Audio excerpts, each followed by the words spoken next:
परिवारासोबत रात्रीचं जेवण सुरू असतं, अचानक डोक्यामध्ये कुठला तरी विचार येतो, तो माणूस उठतो, बाथरूममध्ये जातो, गन घेतो, स्वतःच्या डोक्यावरती ठेवतो आणि शूट करतो आणि आत्महत्या करतो. अगदी बरोबर मी बोलतोय सोलापूरचे न्यूरोफिजिशियन डॉक्टर शिरीष वळसंकर यांच्या संदर्भात. त्यांनी काल आपल्या राहत्या घरी त्यांनी आत्महत्या करून आपलं जीवन संपवलेलं आहे. डॉक्टरकी क्षेत्रामध्ये त्यांचं खूप मोठं योगदान राहिलेलं आहे. मात्र त्यांच्या जाण्यानं प्रत्येक क्षेत्रामधून शोक व्यक्त केला जातोय. पण त्यांनी ही आत्महत्या का केली, त्यांच्या आत्महत्येचं कारण मात्र अद्याप अस्पष्ट आहे.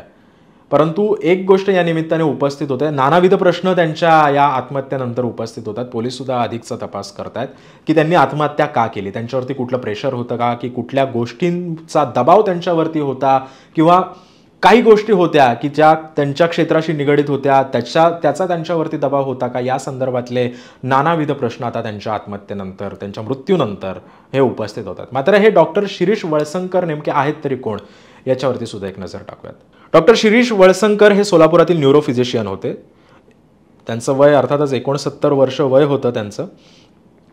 त्यांच्या नेतृत्वाखाली SP इन्स्टिट्यूट ऑफ न्यूरोसायन्सेस हे अत्याधुनिक सुविधांसह रुग्णालय त्यांनी उभारलंय.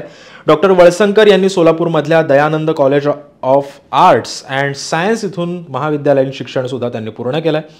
तसंच त्यानंतर त्यांनी doctor VM medical college Solapur इथून MBBS MDचं शिक्षण घेतलं. त्यानंतर त्यांनी लंडनमधील रॉयल कॉलेज ऑफ फिजिशियन्समधून MRCP UK ही पदवी सुद्धा त्यांनी मिळवली. देशभरातील नामांकित मेंदूविकार तज्ज्ञांमध्ये त्यांचा नावलौकिक होता. 1999 मध्ये हॉस्पिटल रुग्णसेवेमध्ये ते रुजू झाले. कर्नाटक, तेलंगणा आणि महाराष्ट्राच्या सीमावर्ती भागातील अत्याधुनिक उपकरणांनी सुसज्ज असं त्यांचं SPM न्यूरो हॉस्पिटल आहे.